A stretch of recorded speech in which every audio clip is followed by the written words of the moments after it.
Subscribe to our channel by clicking the subscribe button. Click the bell button and enjoy the latest uploads from our channel. गर्व है खंडेराव को और दरबार को, अहिल्या देवी पे और हमें भी।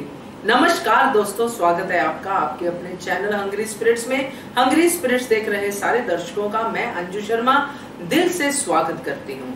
तो दोस्तों, ये जो मामला था रेणुका का और भोला का, जैसे कि गंगूबा तात्या ने कहा, ये बहुत ही पेचीदा मामला था। इस मामले में ना सिर्फ विजडम की जरूरत थी, बल्कि ऐसे एक्शंस की भी जरूरत थी जिससे प्रजा की आंखें खुले, और साथ में संशोधन की जरूरत थी। तो बहुत सारे काम थे इस मामले में। इस मामले में ऐसा नहीं था कि ये दोषी हो गया तो इसको सजा मिल जाएगी, मगर दोषी के साथ साथ नए नए कानून भी बनाने थे। तो बहुत सही कहा गंगूबा तात्या ने। हम भी इसके ऊपर चर्चा करेंगे, क्योंकि जिस तरह प्राउड फील करवाती है अहिल्या देवी, तो उनके ऊपर बात तो करना बनता ही है। चलिए शुरू करते हैं, मगर पहले वही निवेदन, जिन्होंने अभी तक चैनल को सब्सक्राइब नहीं किया है कर लीजिए। साथ में दोस्तों बेल आइकन दबाइएगा ताकि आपको हमारे वीडियोस के नोटिफिकेशंस मिलते रहे। तो अहिल्या देवी की एक और लड़ाई खत्म हुई, एक और विजय का सेहरा उनके सर पे बंध गया, और ये उन्होंने अपने मनोबल के ऊपर किया, अपनी उस सच्चाई के साथ किया जिसका उनको पता था कि यही एक राह है सच्चाई की, जिसके जरिए वो रेणुका को इंसाफ दिला सकती हैं। और उनका साथ दिया खंडेराव ने, और सबसे बड़ा साथ उनका देने वाले कौन है? भोले भंडारी, उनके शिव जी।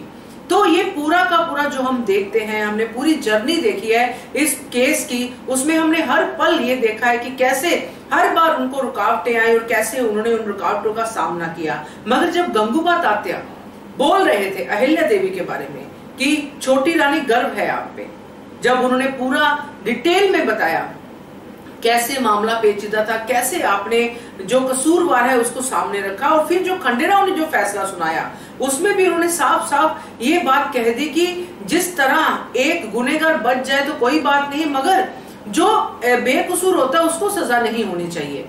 यानी कि जो बेकसूर है उसको कभी भी ऐसा सामना नहीं करना चाहिए जो कि रेणुका ने किया, क्योंकि रेणुका का कसूर नहीं था, सिर्फ उसके पास सबूत ही नहीं थे। और इसके सबूत हों भी तो कैसे हों? किसी के घर में लड़ाई होती है, किसी को घर में मारा पीटा जाता है, वो उसके अलावा और कौन बताएगा?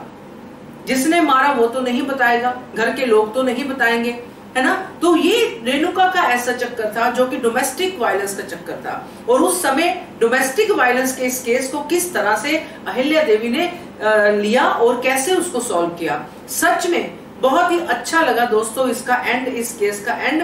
और ये सबसे अच्छा लगा कि खंडेराव गद्दी पे बैठे हैं, न्याय की गद्दी में, और अहिल्या देवी नीचे प्रजा के जहाँ पे सुनवाई होती है वहां पे खड़ी हैं, और वहां पे उनको जो तालियां जो उनको मिलता है, गर्व का जो भी भाषण गंगूबा तात्या देते हैं दिल से, उसको सुन के हम भी बहुत खुश हुए। जो डिजर्व करता है जब उसको वो मिलता है तो अच्छा ही लगता है दोस्तों। मुझे बहुत अच्छा लगा, आप भी बताइएगा आपको कैसा लगा, क्योंकि यहाँ पे सिर्फ एक ही शख्स था जो नहीं खुश था, बाकी तो नहीं खुश वाले उठ के चले गए। वो थे गुन्नू जी, उनका नाखुश होना तो बनता ही है, क्योंकि उनके हाथ से ही निकल गई और कैलाश को हो गई है उम्र कैद की सजा। अब इशारों इशारों में वो समझा तो रहे हैं कि निकाल लूंगा, देखते हैं कैसे करते हैं, मगर फिलहाल कैलाश को सजा और रेणुका को इंसाफ दिला के अहिल्या देवी ने एक और अपना बड़ा काम कर दिया। क्या कहते हो आप? कमेंट कीजिए। देखते रहिए channel hungry spirits. Thank you so much.